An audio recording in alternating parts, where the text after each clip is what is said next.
वंदे मातरम। नमस्कार, जय श्री राम।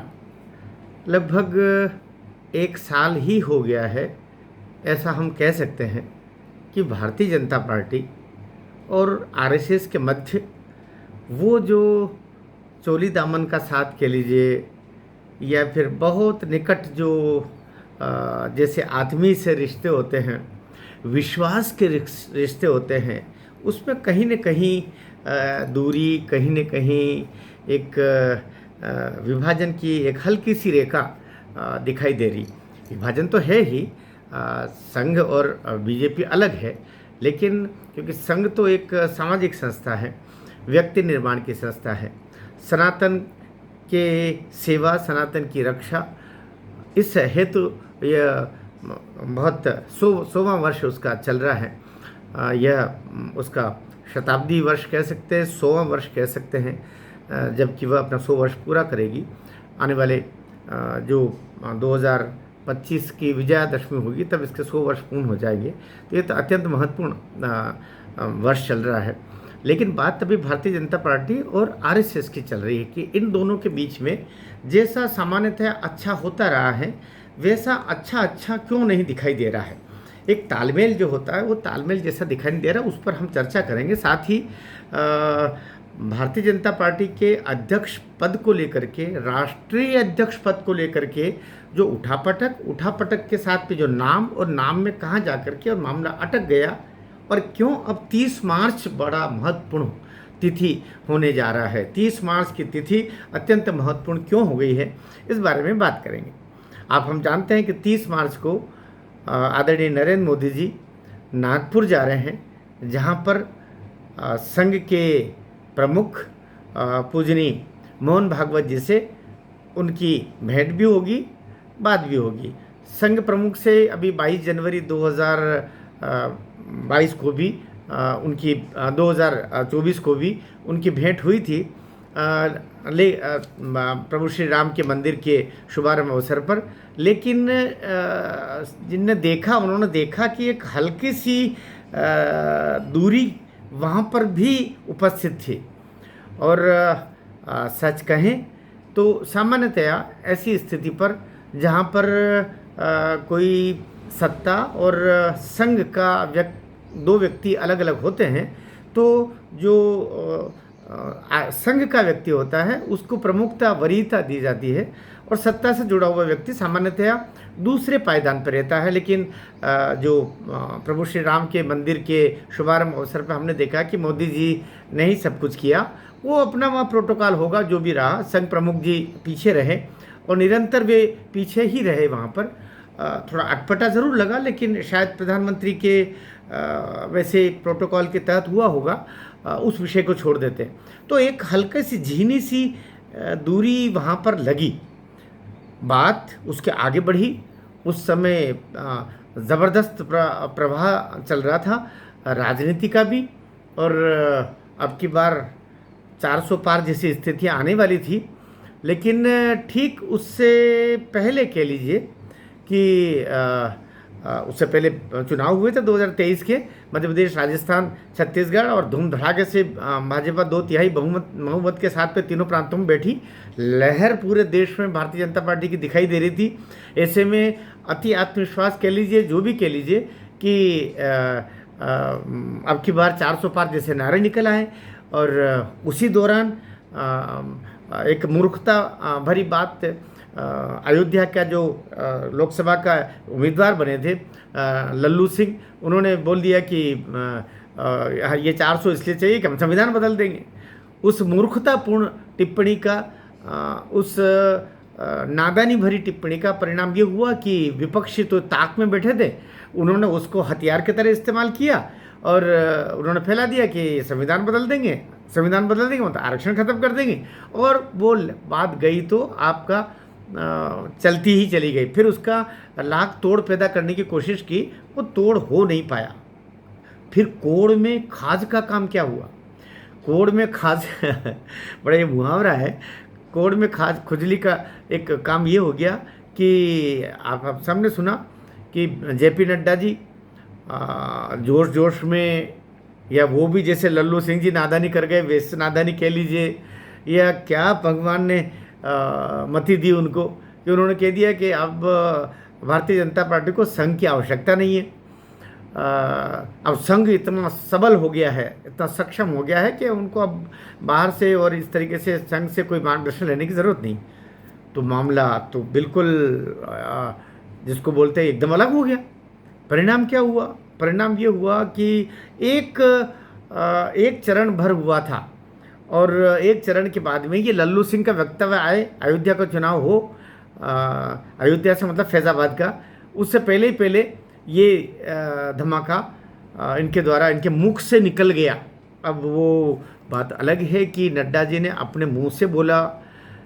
लोग कहते हैं कि उन्होंने किसी के मार्गदर्शन में, किसी के कहने और बोला होगा। कई दफ़े आदमी बिना मार्गदर्शन के भी अपनी नादानी से भी हो सकता है, या जो भी हुआ हो वो एक विषय हो गया। तो अभी उसको लेकर के भी बात चली।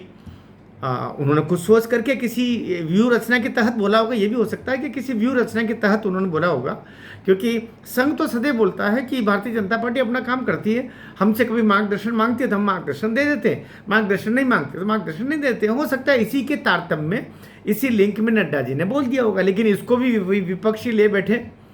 लेकिन उसका असर संघ के छोटे से लेकर बड़े कार्यकर्ताओं के मनोबल पे अवश्य पड़ा। वो जो बहुत हृदय से दौड़ भाग करके और भारतीय जनता पार्टी को जिताने के लिए प्राण से लग जाते हैं, घर घर दौड़ते हैं, उनके पांव शिथिल हो गए, पांव रुक गए। जितनी मेहनत जिस आत्मा से, हृदय से संघ के कार्यकर्ता करते हैं, वैसी नहीं कर पाए, ये भी कह सकते हैं। परिणाम ये हुआ कि 400 पार जाने वाले 240 के पार नहीं जा पाए। वही मामला रुक गया। कटु सत्य है, कटु सत्य तो बोलना होगा। चला हल्का सा भय ये भी था कि शायद मोदी जी प्रधानमंत्री पद या सरकार बनाने से, अपने नेतृत्व में सरकार बनाने से मना कर दे। यद्यपि ऐसा हुआ नहीं, ऐसा होना भी नहीं चाहिए था, क्योंकि उसमें तो पूरा प्रलय आ जाता और जितने 10 वर्ष में काम किए थे वो सब पानी फिर जाता। यद्यपि वो सरकार अगर बनती भी सही, इंडी विंडी जो भी है, उसकी गठबंधन की तो 6 महीने भी नहीं चलती, या तो फिर उपचुनाव होते या फिर वापस बीजेपी बनाती। दोनों स्थितियाँ होती, ये आप हम सब जानते। वहाँ से बात ये चली कि संघ प्रमुख जी के 2 वक्तव्य आए, इंद्रेश कुमार जी के वक्तव्य भी आए। उन्होंने, इंद्रेश कुमार जी ने भी घमंड को लेकर के कोई टिप्पणी कर दी।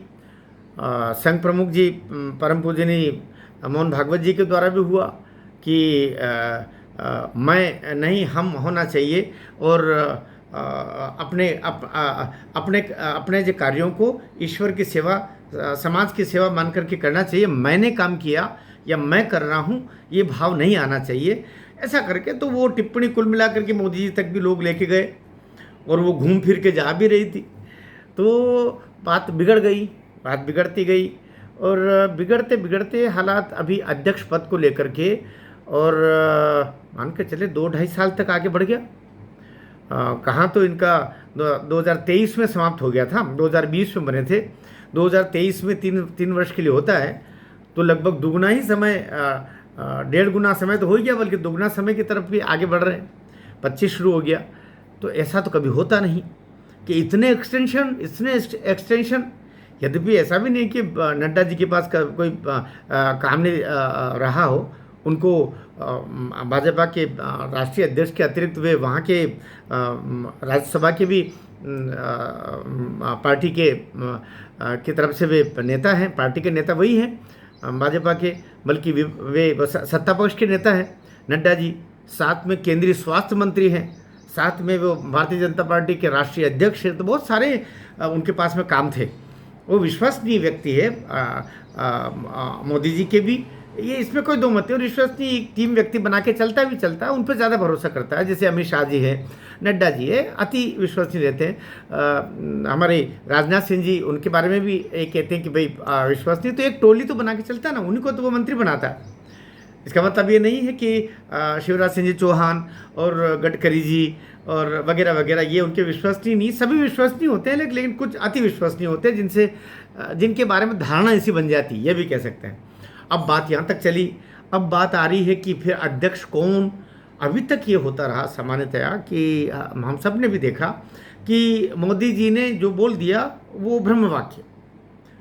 कभी कभी ऐसा भी हो रहा है, खासतौर से महाराष्ट्र की जो सरकार गिरी, उद्धव सरकार, और उससे पहले अजीत पवार जी को साथ में लिया, अजीत पवार जी को ले लिया, एक नाथ शिंदे जी को लिया, फिर अजीत पवार को लिया। तब तो अजीत पवार जी को जब लिया साथ में, तब तो संघ बिल्कुल प्रसन्न नहीं था। ये लग रहा था कि ये क्या कर रहे हैं। हम जानते हैं कि संघ से जुड़े हुए जो बड़े अखबार हैं उनमें विपरीत टिप्पणियां भी इस निर्णय को लेकर छपी। वो हो गया।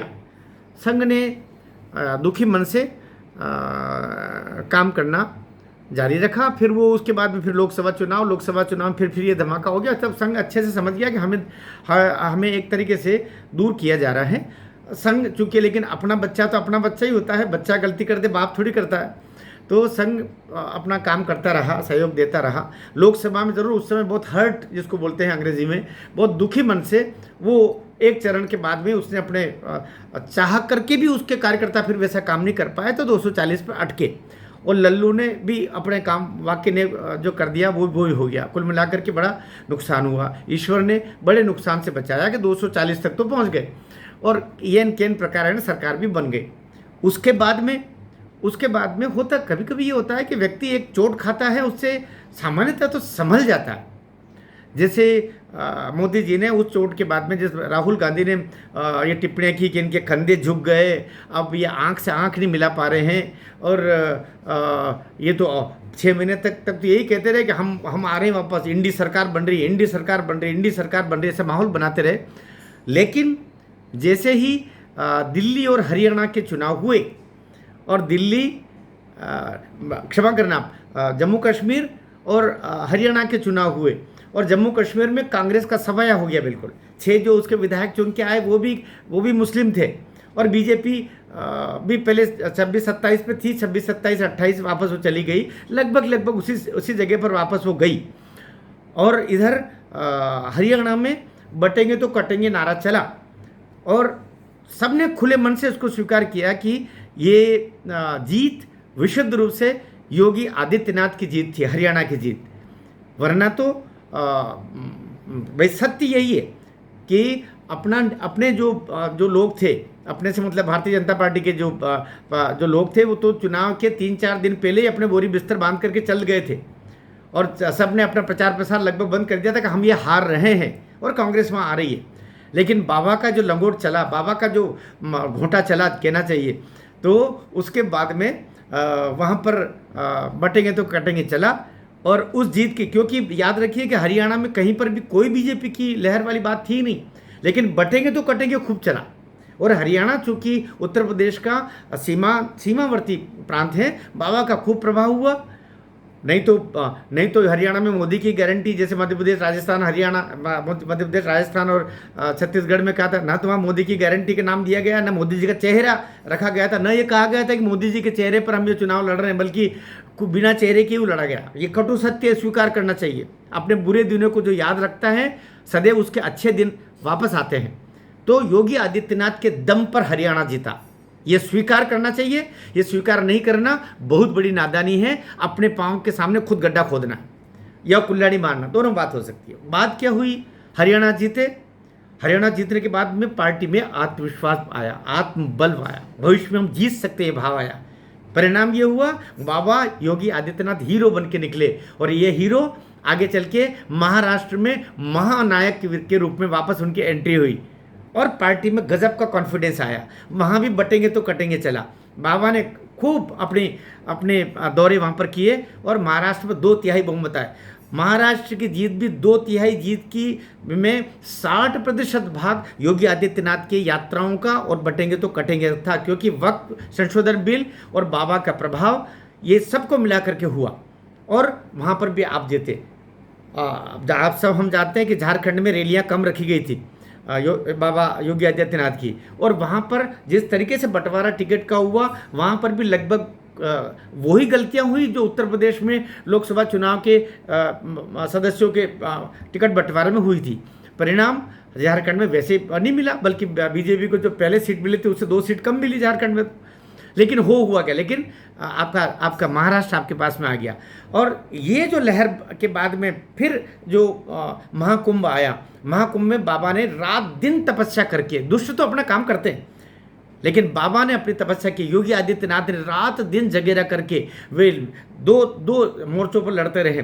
व्यवस्था के करना इस मोर्चे पर वे लड़ते रहे, साथ में अखिलेश और दूसरे कांग्रेस और ये जितने दुष्ट राक्षस लॉबी घूम रही थी उनसे भी मुकाबला करते रहे। तो वहाँ पर महाकुंभ में 66 करोड़ लोग आकर के लगभग कई सारे राष्ट्र होंगे उनकी जनसंख्या के बराबर वहाँ पर स्नान करके और सानंद संपन्न हुआ। छोटी मोटी घटनाएं होती है 10, 20, 25, 50 का क्षमा करना आप, मैं ये बात भी बोल रहा हूँ कि ये तो छोटी घटनाओं पर भी ऐसा हो जाता है। तो घटना तो खैर घटना होती है। भगदड़ में हुआ, भगदड़ में कितने षड्यंत्र किया वो भी बाबा सामने ला के ले आएगा, लेकिन वो हुआ, एक सफल आयोजन संपन्न हुआ, 1-1.5-2 माह का वो पूरा हुआ।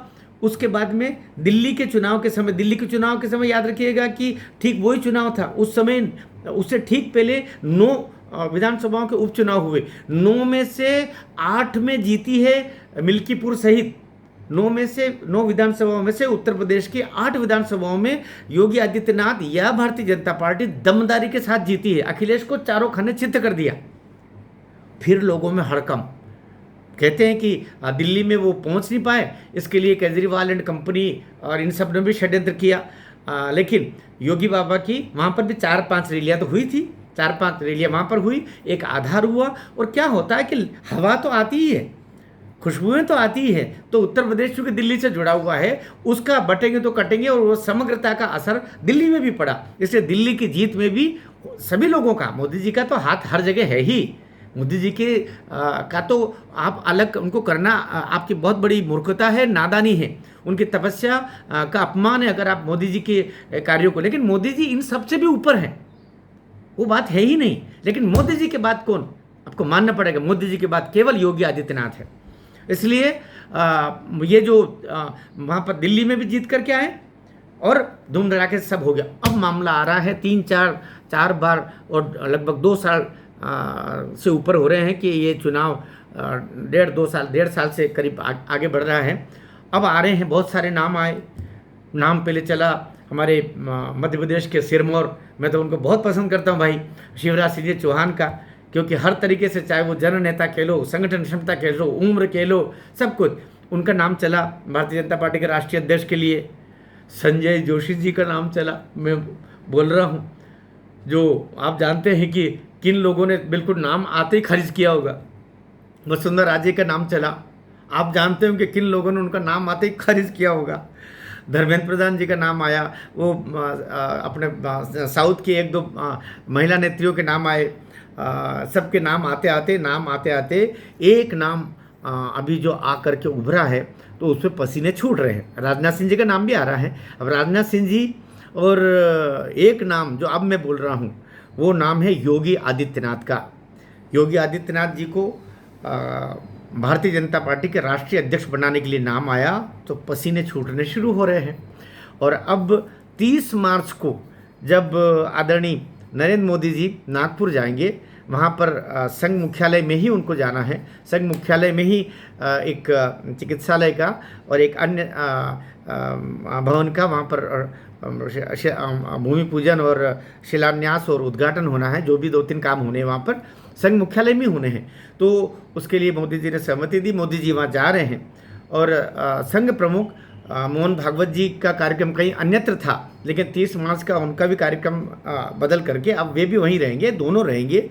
और संभावना व्यक्त की जा रही कि इन दोनों की 1-to-1 भेंट होगी। और उस दिन तय होगा कि इस टकराव का एक सुखद मोड़ क्या हो। उस दिन तय होगा कि भारतीय जनता पार्टी का अगला अध्यक्ष कौन होगा, क्योंकि अभी 21 से 23 मार्च को बंगलोर में जो बैठक होने वाली है राष्ट्रीय स्वयंसेवक संघ की, उसमें तो कुछ होना नहीं है। 30 मार्च को ये सब कुछ मुझे लगता है उसके बाद में पटाक्षेप हो जाएगा और अप्रैल के प्रथम सप्ताह में हम वो नाम जान पाएंगे। या हो सकता हम 1 अप्रैल, 2 अप्रैल, 5 अप्रैल तक ये नाम जान पाए। 1 अप्रैल गलती से बोलना चाहिए, वो मूर्ख दिवस है, लेकिन उसके बाद में कोई नाम आ जाएगा जिसके तहत तय होगा। यदि, क्योंकि योगी आदित्यनाथ मुख्यमंत्री के रूप में सफलतम व्यक्ति हैं। वो ऐसा नहीं है कि एक फूंक मारा और उनको हटा दिए और तड़ से वहाँ दूसरे किसी को बिठा दिया, ये नहीं चलेगा और ऐसा होना भी नहीं चाहिए। ये तो अब लग रहा है कि या तो योगी आदित्यनाथ या राजनाथ सिंह जी भी संघ की स्वीकृति हो सकती है।